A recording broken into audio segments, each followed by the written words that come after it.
This video is sponsored by Manscaped. Join the 7 million men worldwide who trust Manscaped with this exclusive offer. Go to manscaped.com and use offer code SKILLUP for 20% off plus free shipping. Click below to get to it or stick around to the end of the video to learn more.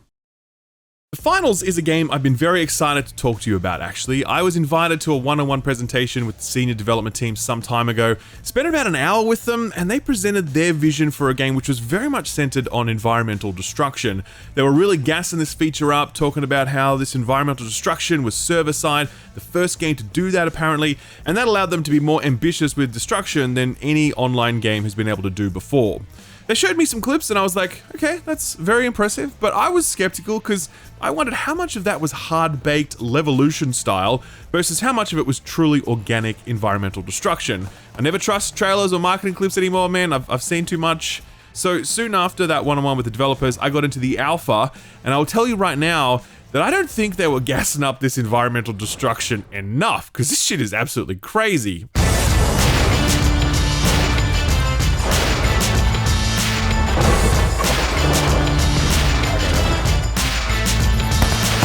Finals is the debut title from the newly minted Embark Studios. Embark has already earned a nickname, DICE 2, and it makes a lot of sense since this company was founded by 5 former DICE developers, and a number of the team are former DICE devs who came over after that initial founding. That's why so many of the elements of this game are what they are. There's just so much DICE DNA coursing through this.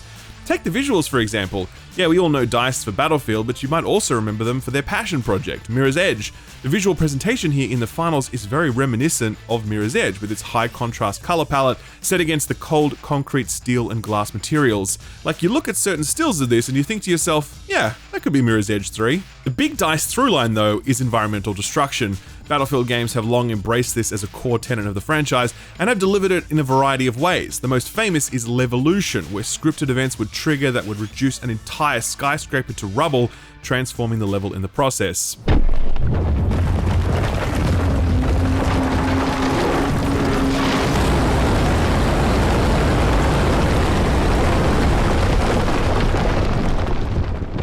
This was and is still very impressive, but it's a hard-baked approach to environment destruction in that this building will always collapse in the exact same way every single time.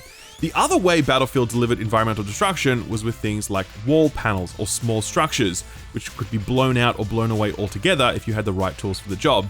Even then, it had its limits, as the load-bearing elements of many structures were static and you couldn't destroy them no matter how hard you tried. This is where the Finals really shines, because generally speaking, if you can see it, you can probably blow it the fuck up. There are exceptions to this, of course, but they are really the exceptions, not the rule. The rule is building go boom. When I spoke with Embark, I asked them why more games didn't embrace environmental destruction on this scale. They explained to me that it's very hard to do technologically, especially in an online environment where everyone needs to see the same level and the exact same placement of each loose piece of debris, for example. Most games have typically handled this with a mix of server-side and client-side solutions, which has meant that developers couldn't really go all in on this stuff since they were held back by what needs to be managed on the client side. The Finals is apparently the first game to handle all of its destruction elements on the server side, giving Embark the ability to be way more ambitious with how levels can transform in major and minor ways. The results speak for themselves in the gameplay you're seeing here. I have never played a game that has environmental destruction on this scale. Rounds run for only a few minutes, each map starts beautiful and pristine, and by the end it looks like a column of tanks have rolled through, making sure to avoid roads wherever possible and just go straight through all the buildings. You fucking ruin these levels, and it is super fun, but it's also super strategic. That's what I didn't quite grasp when I saw the trailers. I was like, okay, that's some impressive spectacle, but when you start to understand what the Finals is and how it actually plays, you pretty quickly come to the realization that being able to utterly reshape parts of a level on the fly is a lot more than just a gimmick, and it kind of makes the Finals feel like an immersive sim meets a competitive shooter, and that is a pretty rad combination.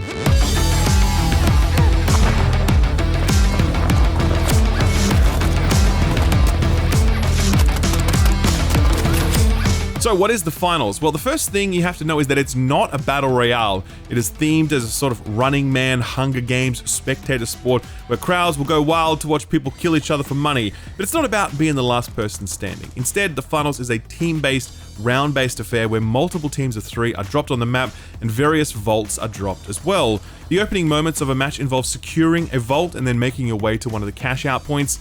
You slot this floaty cube thing into this other thing and the cash-out process has now begun, and you need to hold out until that completes because your cash can and will be stolen from you if the enemy team are able to capture that cash-out terminal. So this is where the game gets really fun. Everything to this point has been kind of set up, but now you're in a situation where one team is defending and multiple teams are attacking, and the goal is not to kill the other team members. The goal is to capture the terminal, and there is one class that's capable of going completely invisible, and they can just sneak up behind the terminal and claim it if you aren't paying attention. Had that happen to me once, it was annoying but also kind of awesome. Defending the terminal is not easy. You can have upwards of 9 other players coming at you and your team of 3, and the odds are very stacked against you in that moment. But it isn't usually like that since there are always 2 of these cash out locations available at any one time, so usually you're just up against one other team of 3. Whether you're attacking or defending, you're obviously going to be shooting people with guns, sure, but you're also going to be utilizing a wide range of gadgets specific to your class. There are 3 classes, light, medium, and heavy, and each of them have a variety of tools at their disposal: proximity mines, smoke grenades, auto-targeting turrets, zip lines, fortifications, RPGs, C4, the ability to run straight through walls, you name it. It's actually a really expansive list of gadgets, intimidatingly so at first. I only messed with a few of them since there are so many for each class that I didn't have time to properly experiment with all of them. It's very interesting to see that Embark have been so freeform with all of this. Most modern games would have carved up these gadgets into a number of distinct heroes so they could sell those heroes as part of a battle pass or whatever. I mean, that is exactly what Battlefield 2042 did when it retired its class structure and replaced it with specialists. In this way, this very flexible, freeform class structure feels very old school Battlefield, which is obviously unsurprising given that this is made by the people who made old school Battlefield. Where the gadgets get really interesting is in their ability to reshape the level, creating new ways to attack or defend the objective that necessitates a new dimension to your thinking. For example, I can cover the cash out machine in this glue stuff. This is similar to the glue gun from Prey, and you can literally fully encase the cash out terminal in this stuff, which really slows down people if they're trying to capture it. What about enemies holding out at the top floor of a building? They're pretty dug in, lots of defenses on the staircase leading up to it. What do? This. Splash have kicked off the cash out.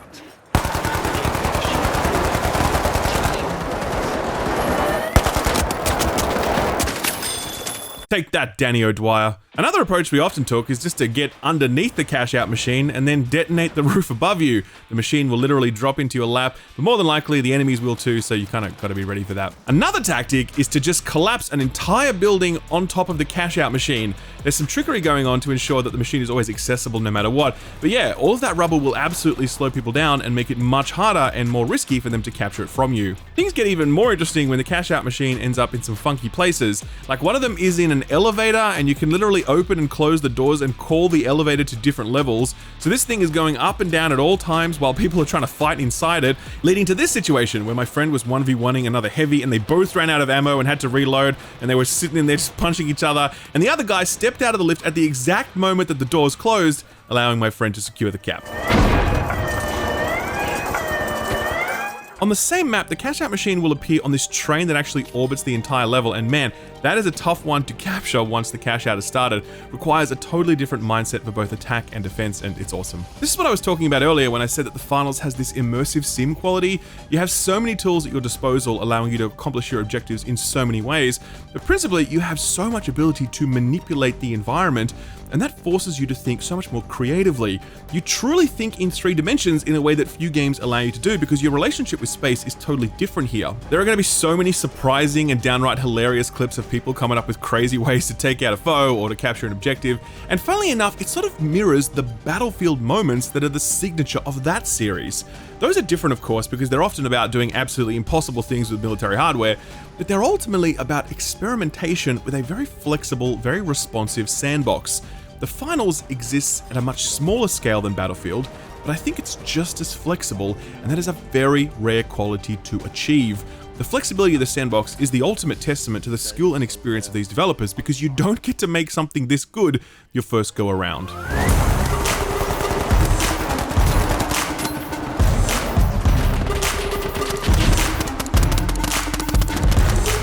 So what about some of the basic hygiene factors? Visuals, performance, stability, movement, gunplay, etc. Well, first up, I think this game looks absolutely awesome. I love the art design. I love how bright it is. I love the character designs, which lean into urban fashion. I love the effect of the coins exploding when you KO someone. It's really satisfying. Just a really great looking game that's a solid 9 or 10 out of 10 in terms of presentation. Often competitive shooters sort of downgrade their visual fidelity to maximize potential player populations, but it doesn't seem like any compromises have been made here. It looks fantastic. Performance-wise, I only tested this on an RTX 4090, so I can't say how it runs on lower-end machines. I can tell you it ran really well for me with no bugs or crashes. You might have noticed some horrendous lag in some of these clips. I was playing the closed beta test, which was hosted in the US, and I'm in Australia. So if ever I missed any shots, it's because of the lag and not my potato aim. Absolutely. But seriously though, I still had a blast even with this lag, and I really hope that when the game does launch, it delivers oceanic servers, since many online games don't do that. In terms of fundamental elements like movement, jumping, mantling, sliding, getting around the levels, it just feels superb. As soon as you load into a level, you're flying. There are so many movement shortcuts set up designed to get you speeding through a level as quickly as possible. There's a tremendous sense of pace to each round, and at least some of that is owed to how fluid movement feels at all times. Gunplay. I mean, these guys made Battlefield, so yeah, it's very good. I was surprised at how much kick each of the weapons had. These are not futuristic sci-fi weapons with zero recoil and pinpoint accuracy. These are old, rickety AKs and M249s, and these things have a lot of rattle to them. I really loved contending with the weapon feedback mechanics. They felt authentic, and properly mastering a weapon is very much a skill check. I spent a lot of time already talking about destroying levels, but I guess the other thing I should say about them is that even if you couldn't blow them up, they'd still be really well-designed levels. They're full of different types of spaces, facilitating different types of engagements. They flow really well, so you never get stuck or cornered, and they're also full of unique ideas, like this level, which has a literal wrecking ball crane in the middle of it, allowing you to take the tops off most of the buildings in the surrounding areas. I don't have any footage of that, sadly, but trust me, it is very cool. There is a day-night cycle for each map, which radically transforms how they look, though I'll admit that I think the night maps really rob the game of the color that is such a great element. There are also these timed events that pop in. Occasionally, the announcer will announce something like 0G or mega damage, and for a minute or two, yeah, things are really changed up. It felt very arena shooter when that stuff kicked in, and I was into it. Outside of that, The Finals is a free-to-play game supported by at least a cosmetic shop and a battle pass. I don't know about monetization beyond that. I don't know if they're going to be selling access to gadgets in future seasons or whatever. I certainly hope not. As with all free-to-play games, hope for the best, but expect the worst. We won't know exactly how this monetization will look until the official launch, and it'll certainly be something I'm keeping an eye on.